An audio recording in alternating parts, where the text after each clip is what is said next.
Bon, puisque les politiciens prennent toujours l'Allemagne en exemple, et que nos hommes politiques nous parlent sans cesse du modèle allemand, voici quelques précisions quand même, que j'aimerais vous apporter là dans cette vidéo. Alors, en France, un président de la République, plus un Premier ministre, on a 25 ministres, 9 secrétaires d'État.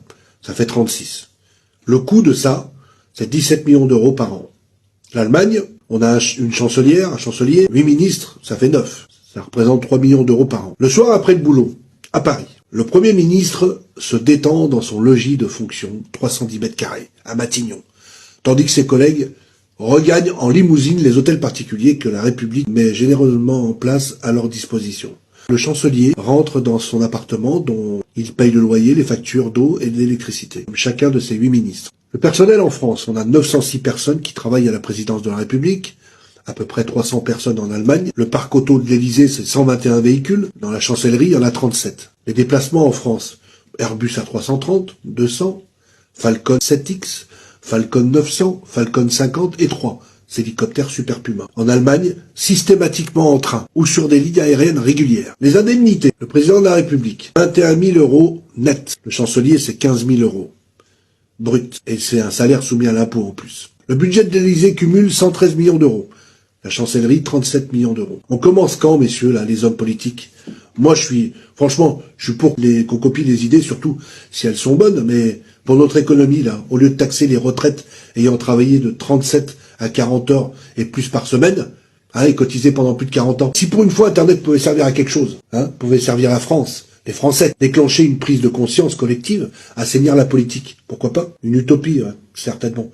Cela coûterait rien quand même d'essayer avec 500 000 élus, de toutes sortes, c'est pas étonnant quand même. Informer, c'est bien, mais quand allons-nous agir? L'Allemagne, chaque article, la France, notre déficit national provient de notre infrastructure électorale, politicarde, du type millefeuille. Au niveau de collectivité locale, interrégion, pôle, interpôle, région, département, canton, intercommune, la différence avec l'infrastructure de l'Allemagne, au même niveau, est de 130 milliards d'euros récurrents. Vous avez bien entendu, 130 milliards d'euros, une paille.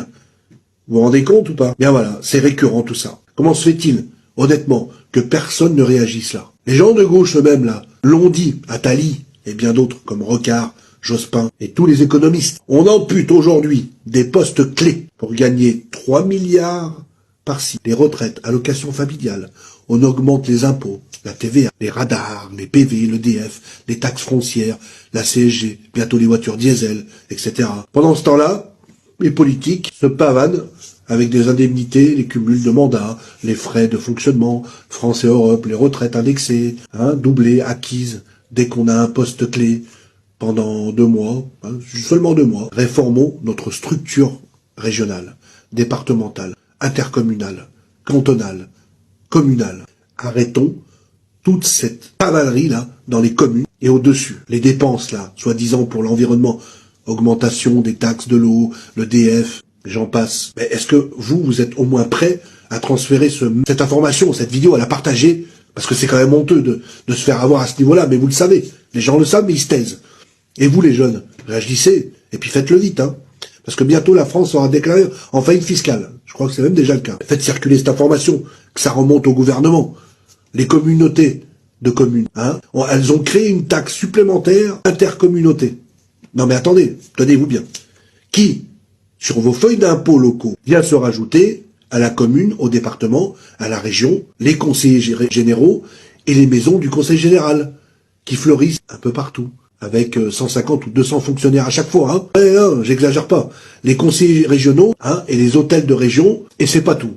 Rhône-Alpes est en train de se créer une nouvelle structure, le pôle métropolitain, qui regroupe les communautés de communes de Lyon, Vienne, Saint-Étienne, Bourgoin, et compte tenu de leur gestion désastreuse, eh bien ces gens-là vont nous dire à nous, bientôt, qu'il n'y a pas d'autre solution que de sérieusement augmenter les impôts pour s'en sortir. Qu'ils soient de droite ou de gauche, ils ne se mangent pas entre eux, me semble-t-il, non? À l'heure où Mario Monti renonce à son salaire et qu'on nous annonce qu'en Russie, il n'y a qu'une centaine de députés, eh bien, cette information dont je vous donne, j'aimerais qu'elle fasse du bruit.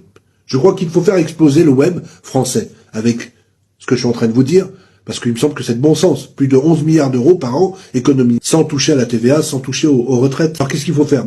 Il faut quand même essayer de faire tourner cette information dans toute la France. Ça va être, c'est pas évident. Un peu de polémique, cela mettrait un peu de bon sens dans cette France qui comporte 37 ministres actuellement, seulement 13 sous De Gaulle, mais à part 3 ou 4, que font les autres? Je vous remercie d'avoir suivi cette vidéo.